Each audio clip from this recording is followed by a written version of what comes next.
Não existe um direito adquirido a se mudar. Ah, eu nasci na China, quero agora me mudar para a Indonésia. Eu nasci na Indonésia, na verdade eu quero viver no Haiti. Eu nasci no Haiti, eu quero viver nos Estados Unidos. Não, nunca houve isso. Nunca houve e nem tem que haver. Falando aqui sobre o que você disse de Portugal, né, que a gente viu um post, uma live que você fez, né, que a gente até fez a publicação e collab e tal, e virou um furdúncio, né? Você disse que sobre Portugal depender do turismo, né? Eu queria trazer esse ponto aqui, que foi um corte que a gente teve. Você disse que Portugal e outros países da Europa, depender do turismo não é legal. Sim. E que não faz sentido.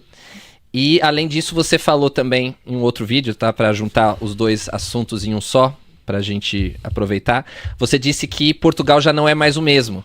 Que ele está sendo invadido e tudo mais, e a imigração tá tomando conta e tudo mais.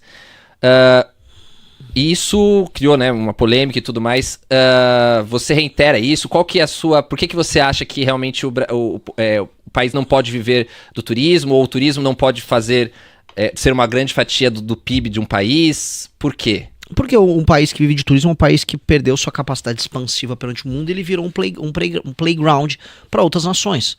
É como se ele fosse um museu a céu aberto. Ele não tem mais vitalidade, ele é visitado para os outros brincarem. E não é que não haja turismo em países que têm vitalidade. As pessoas vão à China, mas a China não é sobre o turismo. Não, o Xi Jinping se reuniu com o partido porque eles estão focados no turismo chinês. Não, eles estão focados em milhões de outras coisas e depois no turismo. Os Estados Unidos também olham para o turismo, é lá embaixo. Um país que, não, o turismo é nossa força, esse país morreu por dentro. Aí sua população, né, primeiro, quando você vive de turismo, qual é a qualidade da mão de obra que você forma? Você precisa formar garçons, pessoas para atender em hotel, pessoas para ficar circulando com serviços lúdicos e engraçados no meio da rua? É isso? Você vai formar um país de gente rica? Não, eu não tô vendo isso. O que eu vejo é um país, ele tem que produzir coisas, ele tem que vender coisas, ele tem que ocupar um espaço nos grandes mercados globais, ele tem que produzir inteligência e tecnologia e fazer parte do grande jogo.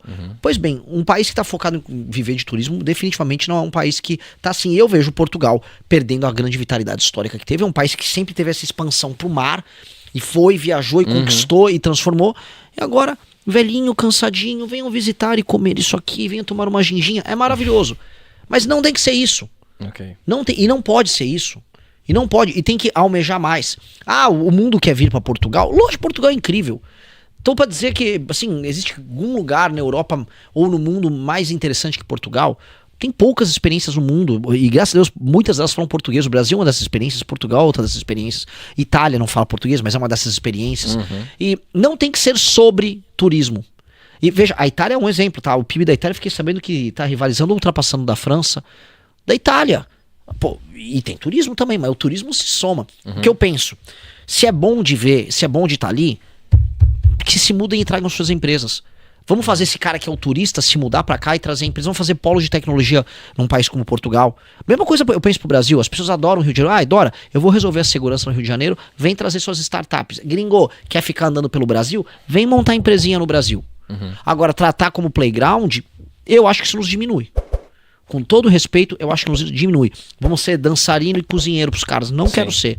Eu quero que os caras comam a minha comida no país deles. Eu quero que o cara consuma meu produto no país deles. E depois venha gastar um dinheiro no Brasil também. Mesma coisa os portugueses. Agora, ficar aceitando isso é depois pegar a própria juventude. Um jovem que, eu não quero ser um cara que vou servir o sueco que veio aqui comer. Eu não quero ser o cara que vai estar trabalhando de camareiro pro americano que veio aqui. Não, então se muda pra Alemanha, que é o que acontece com o português. Não, pô. Vamos fazer um país que seja generoso com o português. Para isso tem que ter uma economia quente, sólida, gerando valor agregado aqui. E o mundo vai ir para uma coisa, o mundo vai mudar muito. Você tem uma revolução tecnológica, inteligência artificial, muitas coisas vão acontecer. As pessoas vão querer estar próximas e trabalhar dos lugares mais belos e com qualidade de vida, e que você conjugue um jeito de ser com comida. Gente, temperatura. Clima. Poucos lugares têm isso. Um deles é Portugal. Poucos lugares terão isso. Pô, eu vou fazer isso em Toronto. Com todo respeito aos canadenses, você não vai fazer isso em Toronto. Você vai fazer isso no Porto, você vai fazer isso em Lisboa, você vai fazer isso no Rio de Janeiro, você pode fazer isso em Recife. Então, no Brasil, a gente tem que fazer uma seleção de casa e trazer esses caras. Portugal tinha que pensar, o mundo já tá vindo para Portugal. Vamos então criar os incentivos para que o mundo não venha apenas comer um pastel de Belém, mas montar a empresa de tecnologia dele, trazer capital humano de primeiríssima qualidade. É sobre isso. E aí fazer o português ficar aqui e as pessoas ganharem dinheiro. Para mim tem que ser isso. E não só vender o pastel do Belém. Sim. Não, muito bom. A gente está quase encerrando, que você tem outros compromissos. Eu queria fazer mais uma pergunta também relacionada sobre essa questão de imigração, que é uma pauta interessante até pela nossa realidade, né? Algumas pessoas aqui, como eu falei, ficaram achando estranho ser um podcast português. Na verdade, é um podcast de imigrantes, né? A gente criou, eu e o meu sócio não está hoje aqui. Mandar um abraço pro Gabriel. Ele não pôde vir. E a gente fez a agenda aqui encaixar e agradeço novamente a sua participação, de todo mundo que está assistindo. Eu queria, como eu disse, a imigração é um dos principais tópicos, principais pautas de um plano de governo e dos assuntos políticos da Europa, principalmente Portugal. Você deve ter visto ainda, lógico. Você ainda viu, apesar de que a eleição já foi, você ainda deve ter visto uns outdoors com o pessoal do Chega e essas coisas relacionadas à imigração muito forte, né? Não sei se até o pessoal estava brincando aqui no set, não sei se nessas uma semana que você esteve aqui, o pessoal brinca se você não chegou a tomar um volta para sua terra já por aí. Ainda não, eu vi muito indiano e confesso que vi coisas erradas no meio da rua. Vi gente encostada no meio. Sabe aquele imigrante que chegou e fica encostado, mexendo com o celular, abordando pessoas no meio da rua? Eu vi isso. Indiano, gente do mundo paquistanês, desse mundo hindustânico aí. Vi. E a gente já conversou com pessoas aqui que são, aqui no podcast, pessoas que são mais a favor de mais controle, mais rigidez na imigração, pessoas até que são mais a favor de coisas mais brandas e mais abertura nessa questão. E um ponto que converge todos os lados dessa moeda é a questão da mão de obra. Então, um imigrante, ele tem uma mão de obra, de coisas, de atividades, tarefas daquele país que muitas vezes as pessoas daquele país não querem fazer, ou não fazem, ou não estão dispostas a fazer. Quem defende a imigração rígida diz que consegue tratar com os de casa, consegue tratar com os locais. Quem é mais a favor diz, não, Portugal vai quebrar se não tiver os imigrantes. Eu queria fazer a correlação da sua visão sobre isso da mesma forma que o Brasil. Que o Brasil, apesar de não ser uma pauta a imigração, mas a migração ali de uma região para outra, né? Então, principalmente do Nordeste para o Sul e Sudeste, Norte e Nordeste para o Sul e Sudeste, isso também foi recentemente uma pauta, inclusive um porta-voz do grupo do MBL, né, se envolveu, né, num assunto, numa polêmica, numa discussão sobre isso. A pergunta é, você acha que, da mesma forma que alguns dizem que o Portugal ou a Europa não pode viver ou vai quebrar sem os imigrantes, você acha que o Sul e o Sudeste precisam receber ou podem receber ou precisa ser mais aberto a receber as pessoas do Norte e Nordeste, senão essas regiões também vão quebrar? Qual que é a sua visão sobre isso? Vamos lá. Tem uma pequena diferença no tema, porque por mais que existam diferenças regionais no Brasil, somos todos brasileiros. Claro. No caso, vou dar um exemplo, caso português, mas no caso europeu como um todo, não existe um direito adquirido a se mudar. Eu nasci na China, quero agora me mudar para a Indonésia. Eu nasci na Indonésia, na verdade eu quero viver no Haiti. Eu nasci no Haiti, eu quero viver nos Estados Unidos. Não, nunca houve isso. Nunca houve e nem tem que haver.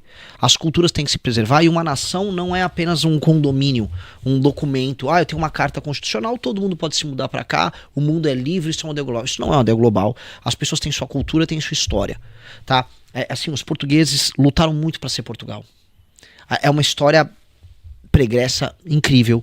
É uma história que tem seus percalços e muita gente sangrou para manter essa nação com o território dela, com a história dela, com a língua dela, com a cultura dela, com a comida dela. Portanto, é extremamente válido, não é nem que é uma opção, é válido e necessário que essa cultura se mantenha, senão essa nação desaparece. O que acontece com essa mentalidade decolonial, com essa mentalidade suicida que o dito Ocidente adotou para si, ao ocidental é proibido ter identidade.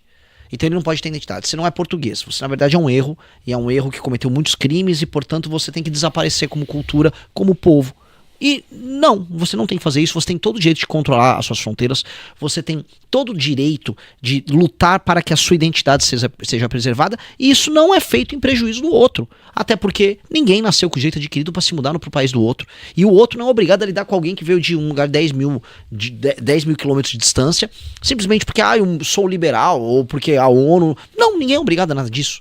E os países têm obrigação, aí não é nem direito, obrigação de manter e respeitar a sua identidade, senão eles não respeitam o próprio passado. Quer dizer, então a gente fica com as dívidas contraídas pelo passado, os débitos previdenciários, as dívidas e as dívidas externas contraídas que a gente paga na forma de imposto, mas nem a identidade a gente pode manter. Isso é um absurdo. Então os países podem e devem preservar suas identidades. Agora, tem as suas vicissitudes, suas questões econômicas que podem ser contempladas, tem que ser contempladas de maneira também preservar a identidade. Eu acho que existe uma irmandade entre Portugal e Brasil. E eu acho que faz sentido, se Portugal quiser receber brasileiros. Os brasileiros, em última instância, são portugueses que moram em outro continente e se desenvolveram com sua própria cultura em outro continente. Quero ter uma política de trazer o passaporte vermelho, lá, os brasileiros se tornarem portugueses, existe já. Tudo bem, eu acho que Portugal pode fazer isso e pode fazer da seguinte maneira. Conhece Portugal? O que é a Batalha de Aljubarropa? Vamos estudar a história, vamos aprender o português de Portugal. O que foi Sim. Desculpa, só um parênteses aqui. Para você tirar a cidadania suíça, por exemplo, você tem que fazer uma entrevista com uma pessoa do governo em francês, uma prova de conhecimento sobre o país. Eu tenho uma prima que passou por tudo isso, é bem difícil. E tem que conhecer e saber defender. Se um português não sabe o que é a Batalha de Aljubarrota, se um cara tira a cidadania portuguesa e não sabe quem é Dom Afonso Henriques, como a maior parte dos brasileiros que tinham cidadania não sabem, você não é português. Você tem um documento. Então, já que querem cultivar a identidade, cultive a identidade. E sobre essa questão de mão de obra, se isso for um problema, não será mais. Basicamente, nós temos uma revolução que está vindo aí com a inteligência artificial e com as automações. A gente vai ter carros dirigindo sozinho. Definitivamente, boa parte das tarefas mais prosaicas, elas serão substituídas para o bem e para o mal. E não há mais essa necessidade do Ocidente de importar mão de obra de maneira alguma. Muito pelo contrário. Inclusive o ocidental que mora nas suas cidades, nos seus países, vão ver os seus próprios empregos desaparecer. Vem um mundo muito novo por aí. Se é bom ou ruim, a gente vai saber. Mas definitivamente essa necessidade ela não é premente. Se havia essa discussão, que eu nem concordo com ela, eu não destruía a minha identidade quanto povo, simplesmente por uma questão conjuntural econômica. Não faria isso. Agora, se havia essa discussão, não há mais. A discussão está indo para outro campo. Em um outro campo que tem os seus perigos próprios e seus desafios próprios. Só que isso aí seria papo para um novo podcast. Não, com certeza. Fala, meus queridos, aqui quem fala é o Alan do canal Inevitável Cortes, e no meu segundo mês postando cortes aqui no YouTube de figuras do Partido Missão e do MBL, eu faturei cerca de 25 mil reais, ou um pouquinho mais de 4 mil dólares. E se você tem interesse em estar criando seu próprio canal de cortes, eu preparei um treinamento 100% focado, mostrando o passo a passo para você estar conseguindo fazer seus cortes de figuras do Partido Missão e do MBL. Para acessar o treinamento é só clicar no primeiro link da descrição ou ler o QR Code que está aparecendo aqui no meio da tela agora. E se você gostou desse vídeo, não se esqueça de deixar o like e se inscrever no canal. Te vejo no próximo vídeo.